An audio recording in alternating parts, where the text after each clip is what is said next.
நான் முதல்ல அவருடைய படத்துல தான் என்னுடைய ஒரு படம் நாங்க அக்வயர் பண்ண வேண்டிய படம் வந்து வெண்ணிலா கபடி குழு. நெறைய பேருக்கு தெரியாது. அந்த புரொடியூசர் என்கிட்ட வந்து அந்த படம் முடிச்ச உடனே என்கிட்ட காமிச்சாரு. சொன்னாரு, "இந்த மாரி நாங்க படம் பண்றோம் சார். நீங்க வெண்ணிலா கபடி குழு." அப்ப நான் ஒரு கார்ப்பரேட் கம்பெனில சிஇஓவா இருக்கும்போது என்கிட்ட இது பண்ணாரு.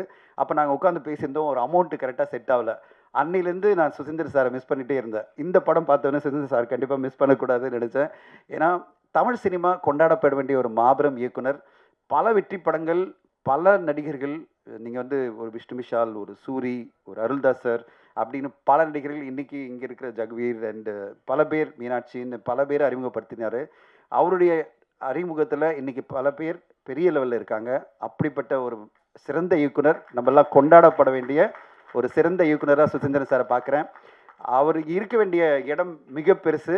ஆனா, அத பத்தியெல்லாம் கவலைப்படாம நான் தொடர்ந்து பயணிச்சுட்டே இருப்பேன். ரொம்ப அன்பா, ரொம்ப இயல்பா, எதார்த்தமா பழகுற ஒரு மனிதர். அதுதான் எனக்கு ஆச்சரியமா இருக்கும். ரொம்ப எதார்த்தமா. நடுவுல நாங்க வந்து ஒரு அசோசியேஷன்ல ஒரு சின்ன ஒரு இஷ்யூ இருக்கும்போது ஒரு கம்ப்ளைண்ட் ஒண்ணு சொன்னாங்கன்னு சொல்லிட்டு நான் கூப்பிட்டேன். "ஆஃபீஸ்க்கு வரேன் சார்" அப்படின்னாரு. நேரா எங்க ஆஃபீஸ்க்கு வந்துட்டு, "சொல்லுங்க சார்" அப்படின்னாரு. "சார் இது மாரி ஒரு பிரச்சனை இருக்கு" அப்படின்னேன். "சால்வ் பண்ணிடலாம் சார். சொல்லுங்க, நீங்க சொல்லுங்க" அப்படின்னு சொல்லி உடனே அத சால்வ் பண்ணி குடுத்தாரு. எனக்கு என்னடா இது என்னமோ அவர்கிட்ட கேட்கறதுக்கு நான் தயங்கிட்டு இருந்தேன். இது எப்படி சால்வ் பண்றதுன்னு நினைக்கும்போது, ஜஸ்ட் லைக் தட் சால்வ் பண்ணிட்டு போனாரு. அவ்வளோ இயல்பா, ஒரு நல்ல புரிதலோடு, சிறப்பான படைப்புகள் வரணுன்றதுக்காக மட்டுமே உழைச்சிட்டு இருக்கிற ஒரு சிறந்த இயக்குனர். அவருக்கு இந்த படம் ஒரு மிகப்பெரிய வெற்றி படமா அமையும்ன்றது எனக்கு பெரிய கான்ஃபிடன்ஸ் இந்த படத்த பார்த்தோனே வந்தது. அப்பதான் நான் வந்து, சரி சார் இந்த படம் இந்த நேரத்தில நான் ஒண்ணு பதிவு பண்ண விரும்புறேன். இத்தன படங்கள் பண்ண பிறகு ஒரு தயாரிப்பாளரையோ, இல்ல ஒரு படத்த பார்க்குற வியாபாரி அப்படின்னு நினைச்சிட்டீங்கன்னா, ஒரு டிஸ்ட்ரிபியூட்டரையோ வேற மாரி தான் ஒருத்தர் பார்ப்பாங்க.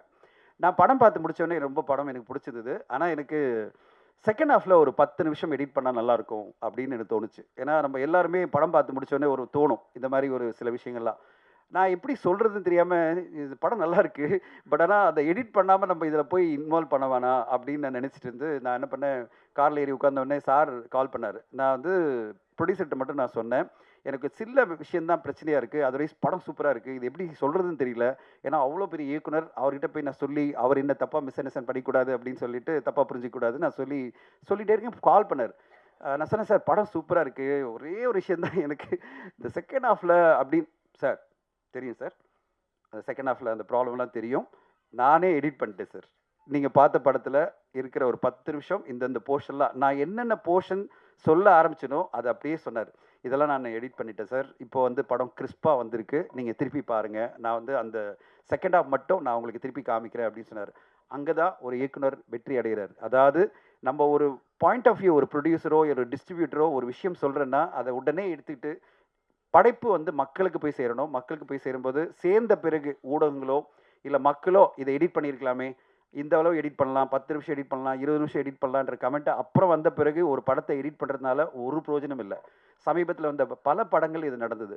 படம் வெளியான பிறகு 10 நிமிஷம் எடிட் பண்றேன், 20 நிமிஷம் எடிட் பண்றேன். எந்த யூஸும் கிடையாது. ஏன்னா, அதுக்குள்ள மக்கள் அந்த படத்த பத்தியான ஒரு பார்வைய, அந்த ஒப்பீனியன ஆல்ரெடி எஸ்டாப்ளிஷ் பண்ணிர்றாங்க.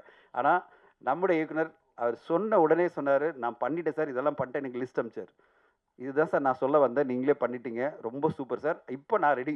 இந்த படத்துல எப்படி நம்ம டிராவல் பண்ணலாம் சொல்லுங்க அப்படின்னு சொன்னேன். So Sudhindar sir, hats off to you. Really you are great.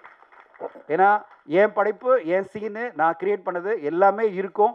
நீ வந்து வாய திறக்காத இந்த படத்த அப்படியே ரிலீஸ் பண்ணுன்னு என்கிட்ட நெறைய பேர் சொல்லியிருக்காங்க. இந்த படத்த அப்படியே எடுத்து பண்றதுன்னா பண்ணு, இல்லன்னா பண்ணாதன்னு சொல்லியிருக்காங்க. அத விட உனக்கு என்ன தெரியும்? எனக்கு தெரியும் என் சினிமா. இது தொடாத. ஒரு ஃப்ரேம தொடக்கூடாதுன்னு சொன்ன இயக்குனர்லாம் என்கிட்ட இருக்காங்க. இது என்னுடைய படைப்பு. இந்த படைப்புல ஒரு ஃப்ரேம நீங்க தொட்டாலும் நான் பிரச்சனை பண்ணுவேன்னு சொன்ன இயக்குனர்கள்லாம் நான் பார்த்துருக்கேன். ஆனா, சார் நானே இவ்வளோ எடிட் பண்றேன். இந்த லிஸ்ட் அனுப்புறேன். உங்களுக்கு ஓகேவா சொல்லுங்க அப்படின்னு சொல்லிட்டு, அந்த எடிட் பண்ணிட்டு ஒரு படமா, ஒரு படைப்பா, சிறந்த படைப்பா மக்கள போய் ரீச் பண்ணணும். மக்கள் ரசிக்கணும். அதுக்கான நல்ல படைப்ப குடுக்கணும்னு நினைக்கிற சுதீந்திரன் சார், மிகப்பெரிய வெற்றிகள் அடையணும். இது வந்து ஒரு அதுக்கான அடிக்கல்லா இருக்கும்னு நினைக்கிறேன். ஏன்னா, அவருடைய போக வேண்டிய தூரமும் நெறைய இருக்கு. அவர் இளைஞர் தான். இன்னும் பல வருஷங்கள் மிகப்பெரிய வெற்றி படங்கள குடுக்கணும்னு நான் எதிர்பார்க்கிறேன்.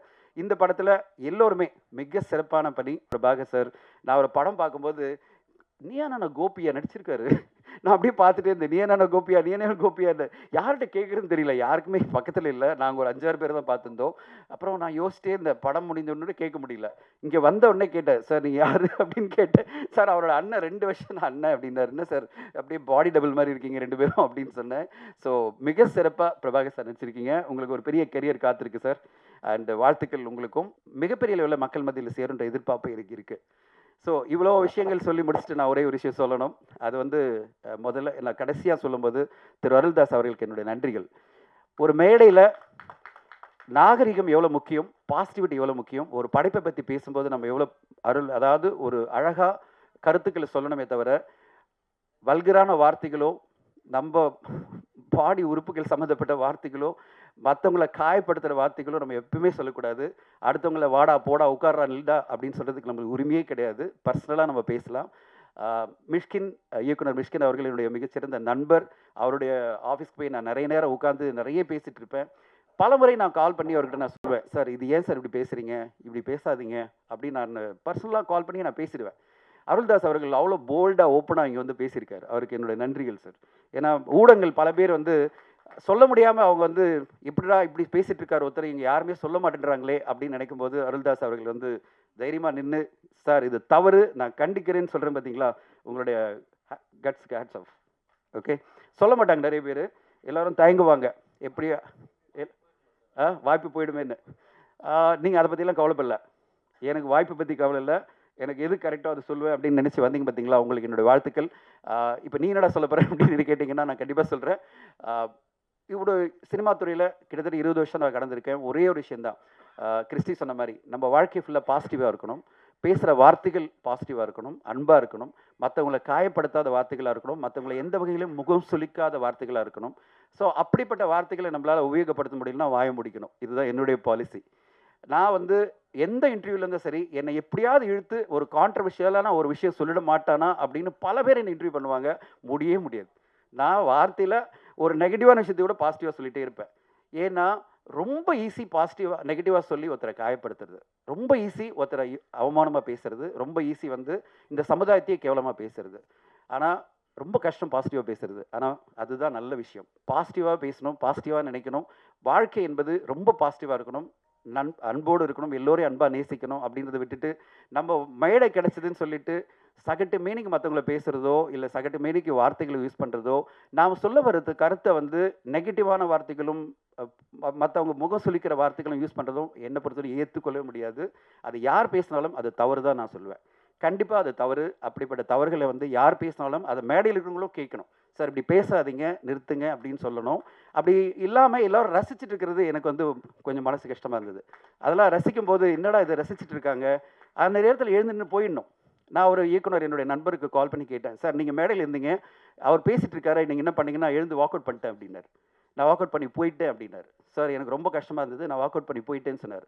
அதை எல்லாருமே பண்ணியிருந்தால் தான் அப்படி பேசுகிறவங்களுக்கு அடுத்த கட்டமாக பேச இனிமேல் அந்த மாதிரி முயற்சி எடுக்க மாட்டாங்க, தைரியமாக வந்து பேச மாட்டாங்க. இந்த மாதிரிலாம் வந்து தவறுதான வார்த்தைகள் யூஸ் பண்ணி ஒரு மேடை, இது அற்புதமான மேடை, இந்த மேடையில் அப்படிப்பட்ட வார்த்தைகளை யூஸ் பண்ண மாட்டாங்க. அதுவும் பர்டிகுலராக எனக்கு ஆண் உறுப்புகளையும் பெண் உறுப்புகளையும் வச்சு பேசும்போதெல்லாம் எனக்கு அப்படியே பார்க்கும்போது எப்படி ஒரு மேடையில் போய் பப்ளிக்கில் இப்படி ஒருத்தர் பேசுகிறாருன்னு எனக்கு பகீர்னு ஆயிடுச்சு. அந்த வீடியோலாம் வரும்போது எப்படி ஒரு மனிதன் இப்படிலாம் பேச முடியும் அப்படின்னு. ஆனால் அந்த நேரத்தில் இந்த நேரத்தில் ஒன்றே ஒன்று சொல்லிக்கணும். அந்த என்டையர் இன்டர்வியூ அந்த பேச்சை நான் பார்த்தேன். 32 நிமிஷம் அவர் பேசுனதில் ஒரு 4 நிமிஷம் தவிர 28 நிமிஷம் அவ்வளோ சிறப்பான வார்த்தைகள் இருந்தது, சிறப்பான விஷயங்கள் இருந்தது, அவ்வளோ சிறப்பான கருத்துக்கள் இருந்தது.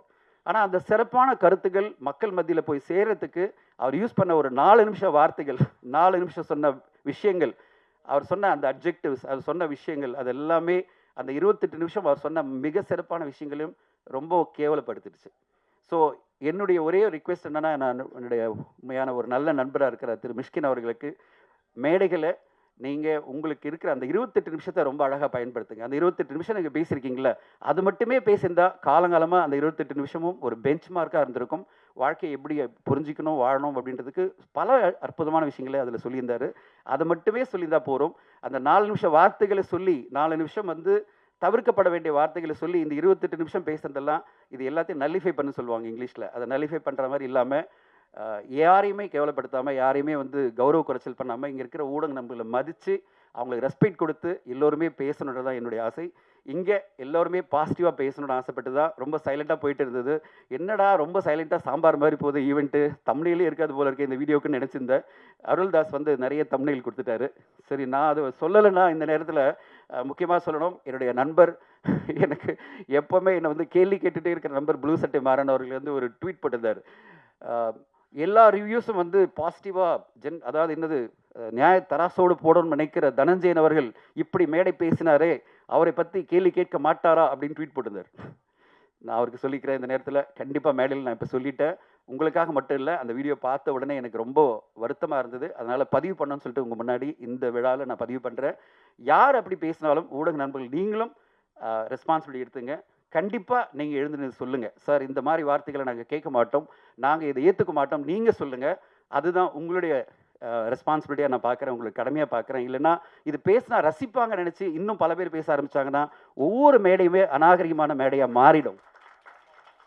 அப்படி மாறக்கூடாது, அப்படி மாற விடக்கூடாது. நாம் யாருமே ஒவ்வொரு மேடையுமே சிறப்பான மேடையாக நம்ம மாற்றணும். அதுக்கான பொறுப்பு இங்கே இருக்கிறவங்களுக்கும் முன்னாடி இருக்கிறவங்களுக்கும் இருக்குன்னு இந்த நேரத்தில் பதிவு பண்ண விரும்புகிறேன். பெரிய லெக்சர் கொடுத்து நினைக்காதீங்க, உங்களோட நான் பயணிச்சுட்டு இருக்கேன், உங்களோட நண்பராக நான் பல வருஷம் இருக்கேன். அந்த உரிமையில் நான் உங்ககிட்ட பேசிகிட்டு இருக்கேன். அந்த உரிமையில் தான் இந்த கருத்துக்களை நான் பதிவு பண்ணுறேன். மீண்டும் ஒரு முறை, என்னை பல முறை நான் தவறி விழுந்தாலும் என் கையை பிடிச்சி நகர்த்தி கொண்டு போகிற பல ஊடக நண்பர்கள் இங்கே இருக்கீங்க. நான் எவ்வளோ விழுந்தாலும் நீ வீழ்வேன் என்று நினைத்தாயோ அப்படின்னு நினச்சி நான் திருப்பி திருப்பி எழுந்து வந்துட்டே இருப்பேன். அப்படி எழுந்து வர எனக்கு முக்கியமான காரணம், என்னை யார் கேட்டாலும் சொல்வேன், என் ஊடக நண்பர்கள் என் கூட இருக்காங்க, என்னை என்றைக்குமே கை தூக்கி காப்பாற்றுவாங்க நான் சொல்வேன். அப்படிப்பட்ட ஊடக நண்பர்கள் முத்தாலி நான் சொல்கிறேன், நீங்கள் தான் எங்களெல்லாம் வளர்க்குறீங்க, நீங்கள் தான் எங்களுக்கெல்லாம் சப்போர்ட் பண்ணிகிட்ருக்கீங்க, நீங்கள் தான் எங்களை உருவாக்குறீங்க.